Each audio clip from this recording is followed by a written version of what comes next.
अचानक से आए मौसम में बदलाव के कारण रबी सीजन की फसलों पर नुकसान देखने मिल सकता है। कृषि मौसम वैज्ञानिकों की माने तो पिछले 2 दिनों से अधिकतम तापमान 20 से 24 डिग्री के बीच और न्यूनतम तापमान 7 से 8 डिग्री के बीच रहने के कारण रात और दिन के तापमान में गिरावट देखने मिल रही है, जिसके कारण आसमान में कोहरे की स्थिति बनी हुई है। मौसम में इस बदलाव के कारण चना और मसूर की फसलों को नुकसान की संभावना है, क्योंकि तापमान बढ़ने और आर्द्रता कम होने से फसल में कट लग सकते हैं और बीमारियां भी हो सकती हैं। वहीं सब्जी की फसलों में भी कट बीमारियों का प्रमुख हो सकता है और सरसों की फसल में मऊ की संभावना है। कृषि मौसम वैज्ञानिक का कहना है कि इन परिस्थितियों में किसान भाई मौसम साफ हो जाने के बाद कृषि वैज्ञानिकों से सलाह करके अपनी फसलों का उपचार कर सकते हैं।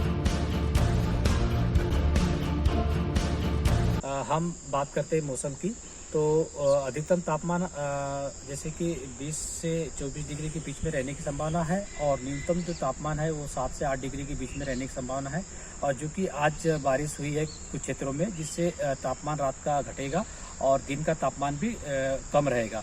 इसलिए इस समय में क्या है कि जैसे सुबह कल जैसे हम कल देखेंगे तो सुबह कोहरा बनने की स्थिति बनेगी, जिससे क्या है कि जो हमारी चने की और मसूर की जो फसल है उसमें थोड़ा नुकसान की संभावना दिखाई देती है, क्योंकि जब तापमान कम होता है और आर्द्रता अधिक हो जाती है तो इस वजह से कीड़े और बीमारी का भी प्रकोप दिखाई देता है। और इस जैसे जो फसल जैसे कि अभी गोभी वर्गीय फसल है या फिर अपनी सब्जी वर्गीय फसल की हम बात करें तो इसमें भी कीट और बीमारी की लगने की संभावना दिखाई देती है। और हम सरसों के केस में अगर बात करेंगे, सरसों में भी माहू का प्रकोप देखने को मिलेगा।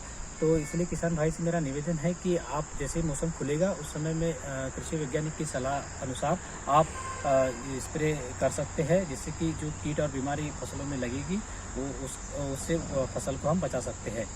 धन्यवाद।